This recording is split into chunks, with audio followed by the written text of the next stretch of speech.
In this video, I am going to help you overcome some things that maybe you struggled with your whole life, especially if you think that your life is not working well because of something, quote, bad that's happened to you in the past.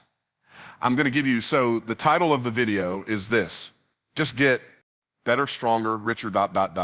or how to get so good they can't deny you. I love this stuff. So I was sharing with the folks in the studio this morning that my golf game has been trending in the right direction. But if you were watching my Instagram story on Saturday, you know that I was playing golf with my son-in-law. And who, by the way, the last time played before that, I beat him by 9 strokes. I'm just saying that right now on the video, getting it out there in the open. Okay? I played with my son-in-law, I played with Paul, I played with Ray and me. But I got my new golf clubs on Friday, golf clubs that I got fitted for. My golf club was trending in such a good direction. I thought I'm going to be a scratch golfer by the end of August, right? Not really, but anyway, scratch golfer means I can play even, shoot even par, because I had an even par front of a 9 at Tampa Palms a couple weeks ago. So I'm thinking to myself, okay, cool. You know, this is going in a good direction. Now I've got new golf clubs, new technology. I can hit the ball farther with this new technology. I can hit it straighter. And Saturday, my second time playing with these golf clubs, I couldn't hit the ball to save my grandmother's life. It was so sad. I got beat in front of my Instagram following because I storied the whole thing and then told him how bad I got beat. The son-in-law beat me by 17 strokes. I got beat down, and I can blame it on the clubs, and I can blame it on the fact that I didn't have enough time to practice. But I practiced for an hour and a half before I got started. I can blame it on the fact that I didn't have a golf club, my new golf club long enough. But I'm going to blame it on the fact that that day I was just not good enough. Wow. That's kind of responsibility. And I'm not going to blame it on them. I'm not going to blame it on the clubs because I could have played with my old clubs. Just because I got my new clubs didn't mean I need to play with my new clubs, did it? No. I could have practiced with my new clubs and played my old clubs. But no, I'm going to play these new clubs because it's going to give me an advantage. But it didn't. And just like me and my golf game, it went from trending in the right direction to all the way backwards, like in reverse, in 5th gear. Like, it was crazy. That's how some of the things in your life feel, I'm sure. And so my recommendation is just get better. There are a lot of people, their only solution is to complain about the way things are, and they think complaining about the way things are somehow going to make everybody feel sorry for them or make everybody else go out and do something that's going to fix it so their life can get better. I'm going to tell you something. Your life doesn't get better when it gets better. Your life gets better when you get better. Amen? Did I say that out loud? Yeah, I said it out loud. Just get better. I'm not saying there are no opposing forces in life. All of the strength that you have, whatever strength that you have in your life, you have because of opposing forces. If there were no opposing forces, there could be no strength. Maybe that's why God tells us to be thankful in everything and to be thankful for everything, even opposing forces. In the book of Psalms, David said, "Teach me to know joy and gladness." Watch this now. "That the bones which thou hast broken may rejoice." Not some different bones, but the bones that you've broken, that those bones might rejoice. Let me ask you a question. Do you have the ability to be joyful in brokenness? And if you don't have the ability to be joyful in brokenness, do you have the willingness to learn to have the ability to be joyful in brokenness? Do you have the ability to take responsibility for the way your life ain't working? Are you going to blame it on, oh, it's world. I'm a black man in a white man's world. I'm a tall person in a short person's world. I'm not saying that none of those problems exist. I'm saying if those problems exist, they don't exists in a vacuum just to stop you. As much as the enemy sent any force to stop, he's God ordained that the enemy send that force to strengthen you. No. The reason I'm struggling is because of racism. No. The reason you're struggling is because you think the reason you're struggling is because of racism. I'm not saying racism is not real. I have a brace on my leg. I have a metal, you can hear it, metal brace on my leg.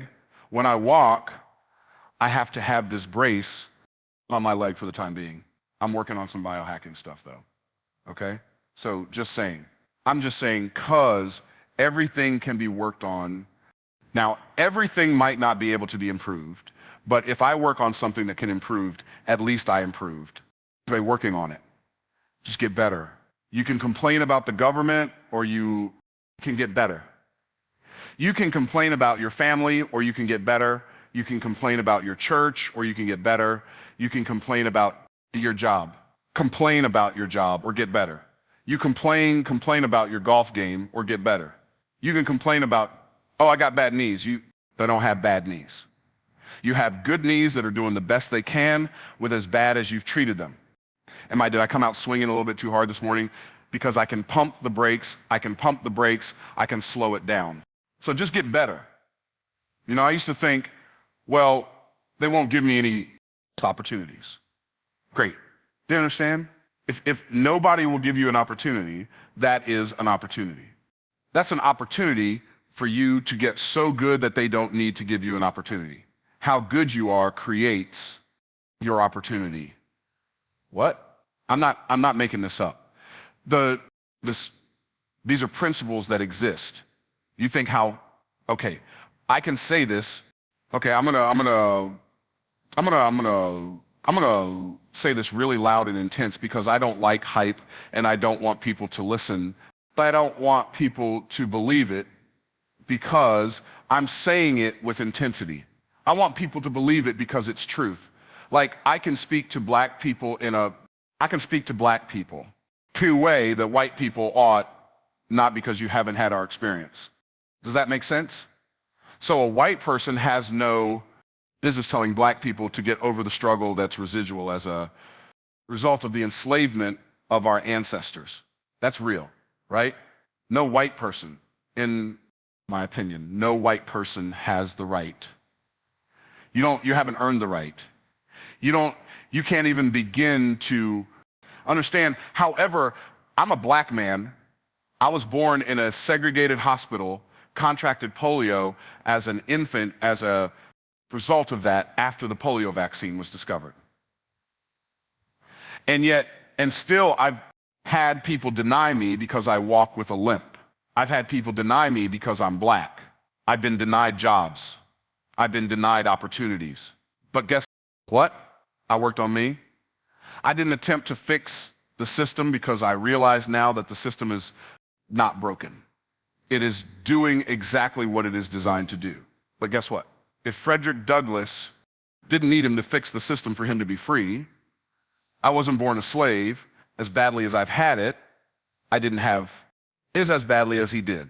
So, Jar Truth, Harriet Tubman, they didn't need somebody to fix the system for them to be free.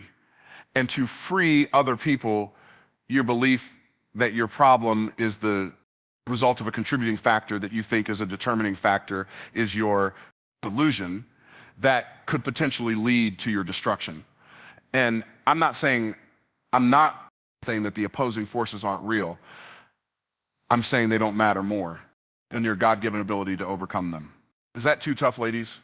Oh, I'm a woman man's world. No, stop it. There are too many women who've accomplished too many great things in a man's world for you to pretend. And I get it, I'm not a woman, so I'm not telling you to get over it. I'm just telling you to look in the mirror and stop giving people your power. When you say the reason my life isn't working is because of them, you are giving them all of your power. Whoever they are, it doesn't matter who they are, because they are just they ain't me, and bigger than that, they ain't we. We who, me and God, better yet, God and me. Y'all ain't bigger than God and me. Goliath, you ain't bigger. David said, Goliath, you ain't bigger than God and me. Shadrach, Meshach, and Abednego said, Nebuchadnezzar, you ain't bigger than God and me. And your problem is you believe in the size and the power and the will of the opposing forces more than you believe in the God who made you for a purpose. And the purpose for which you were made. Stop it. I look at people like Johnny Erickson Tudada, who is a quadriplegic, and her ministry has reached tens of millions of people around the world. And you think you have, I've seen, it doesn't matter how much of a struggle you're in. There are people who have done more with less. Even me, there are people who've done way more than I've done, who started out with way less than I've had. How dare I blame it on them because I'm unwilling to change and grow and get better? All I'm saying is this. Here's what I know. You may not be as good as you need to be. That may be true, but you don't have to be as good as you're going to be because you can get better. You can get so good they can't deny you. I remember when I was an evangelist and I was traveling around speaking in churches, just preaching and share like same stuff I do on my Bible study channel. Same stuff I do here, same stuff I do in churches now, same messages, same guy. Handful of churches would have me come speak at their churches every year. I'm like, why don't I go to these conferences all these and people are talking about and the stuff they're teaching? I'm like, that's like what they talked about wasn't even that good, wasn't even that helpful. Why am I not getting invited? And guess what? I didn't fight for the right to be on somebody else's platform. I just found a little street corner called YouTube and turned on a camera and a microphone and started teaching the stuff I knew. And guess what happened? People showed up because they could tell they cared about what I had to say. Because they could tell that I cared enough to figure it out and say it. I'm not smarter than you, I just did it. I'm just doing it. I'm not smarter than you. By the way, when I say good, like I know like I am not the greatest speaker in the world and I don't pretend to be. And I'm okay with that. I'm a very good student. I am one of the best students in the world of the things I study. And as a good student, guess what that gives me the ability to practice a good teacher. I'm a way better teacher than I am a speaker. I'm a way better student than I'm a speaker. But I'd rather be a good student who knows what I know and I'm willing to learn what I don't know. So I don't have to be afraid of the things that I disagree with. Why? I don't have to be afraid of them. Because if I'm wrong, I want to know, and I want to know as soon as possible so I can change as quickly as possible. So I can do better sooner rather than later. But most of us got our heels so dug into our beliefs that we will not get better because we want the world to get better to make room for our unwillingness and our belief in our inability to get better. You don't have an inability to get better. The thing that you were made to do is get better. The first thing that God ever said to a human being, be fruitful and multiply. Replenish the earth and subdue it and have dominion. Have dominion. He's supposed to be ruling over something. That's the first thing God ever said to a human being. What does the psalmist say? O Lord, our Lord, how excellent is thy name in all the earth. Thou set thy glory above the heavens. Out of the mouths of babes and sucklings hast thou ordained strength because of thine enemy. And then he says, what is man that thou art mindful of him, or the son of man that thou visitest him? For thou hast made him a little lower than the angels. Watch this now, and crowned him, and crowned him, and crowned him. God put a crown on my head. God put a crown on your head. That crown is to rule over an assignment and to use the assignment that you rule over to serve people. And when you get really, really good at yielding to God and serving people, you'll be so good they can't ignore you. They can't deny you. They can't reject you. You're too good. Everybody will look at them like they're a fool. What do you mean you don't? This is them. Don't you see how good they are? You can you don't even, when you get really, really good, so good, they can't deny you. You don't have to tell people how good you are. Other people will do that for you. So good they can't deny you, but get so strong they can't break you. Get stronger. One of the reasons people don't get good enough to not be denied is because they're weak. They're mentally weak, physically weak, spiritually weak. Get stronger. There are so many opportunities for us to get stronger. Don't curse your curses. You know, one of the things fascinating, I don't know if you noticed this or not, but when God put Adam and Eve out of the garden, the thing that he said to the man was, cursed be the ground. What did he say? For your sake. Wait, I'm cursing the ground for your sake. How's that for me? Like if you're cursing the ground, if it's a curse, how could it be for me? Is that a good question? And like what? I'm like, I wonder what he means by that. Cursed is the ground for thy sake. Why did God curse the ground for the sake of man? Because in the garden, the ground was not cursed. In the garden of fruit, trees yielded their fruit effortlessly. The crops yielded their vegetables effortlessly. The Garden of Eden. Garden, protected place. Garden means enclosure. Eden means pleasure. So the Garden of Eden was the protected place of pleasure and provision. When after man sinned, God put Adam and Eve out of the Garden of Eden where they were no longer in a protected environment. God cursed the ground for man's sake, I believe, because they would have to be stronger in the out of the garden environment than they needed to be in the garden environment.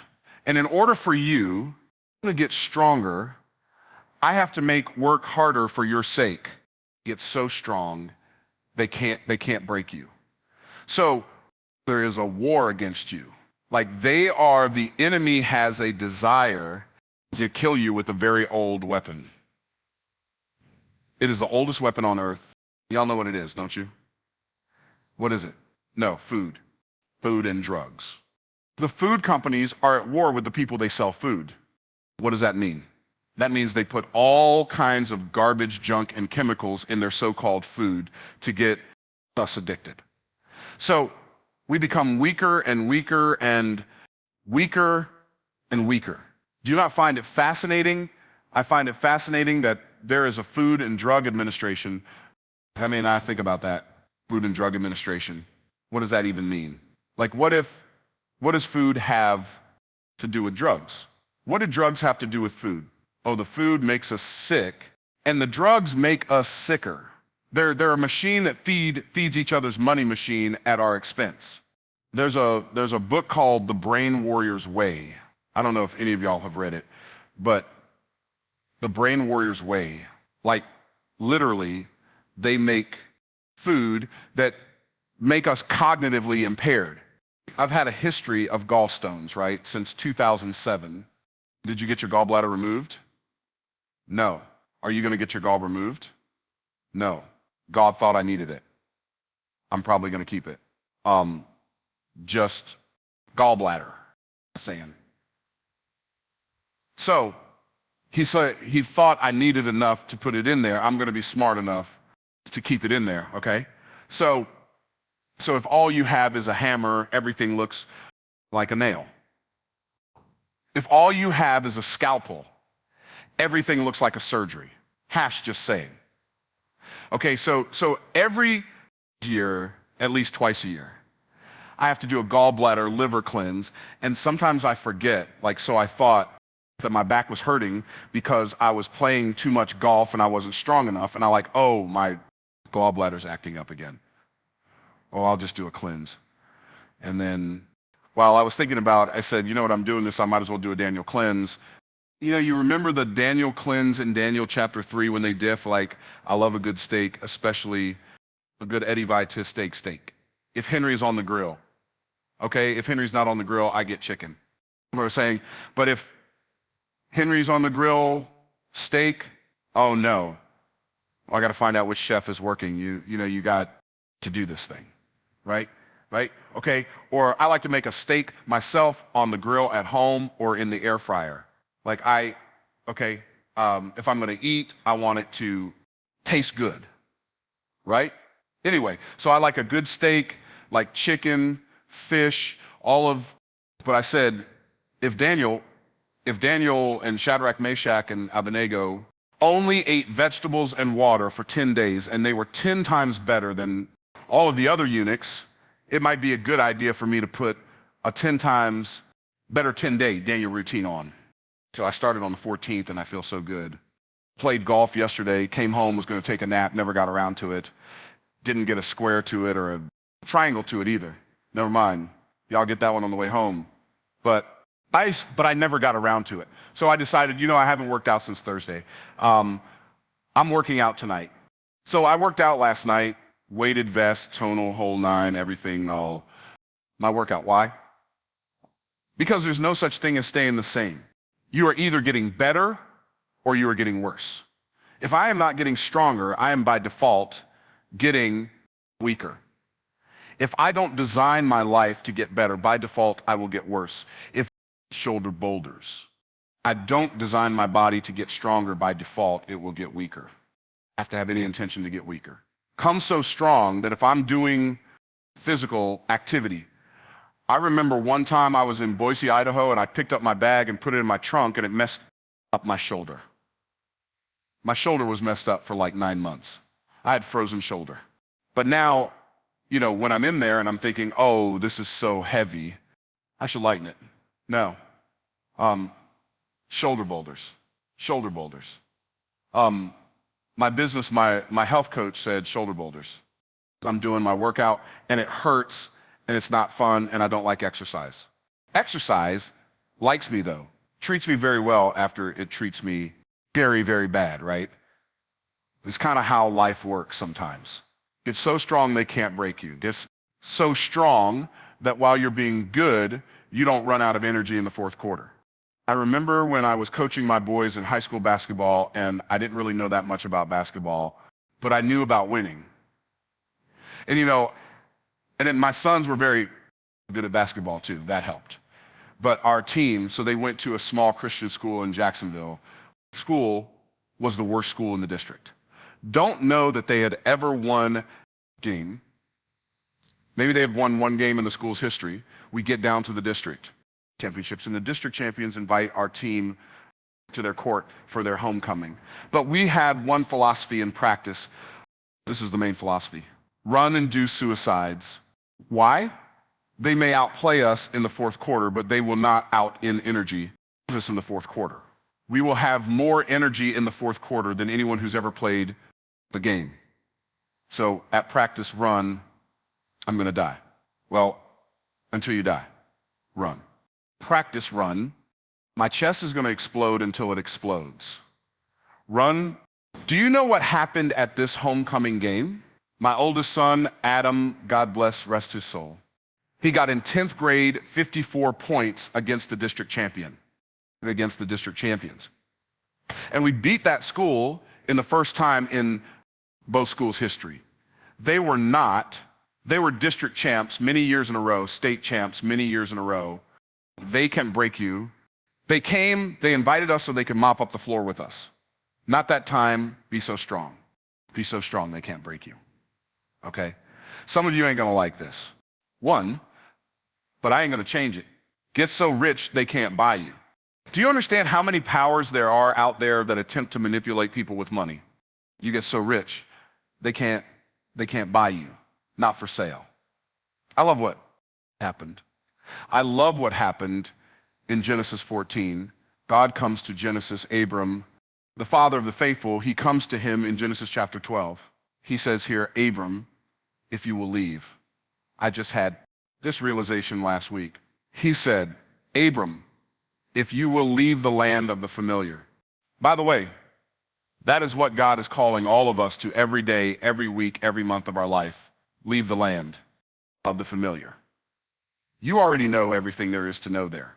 But worse than that, everyone there only knows you as who you are, and they will not accept you as who you're going to be. Leave the land of the familiar. So leave, cool. He leaves. He said, if you'll leave the land of familiar, I'm going to bless you in ways you can't bless yourself. I'm going to give you things you can't get yourself. I'm going to take the source of your shame and make it the source of your fame.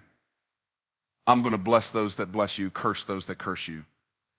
and in you all the families of the earth will be blessed. Abram goes to Suri and says, baby, we moving.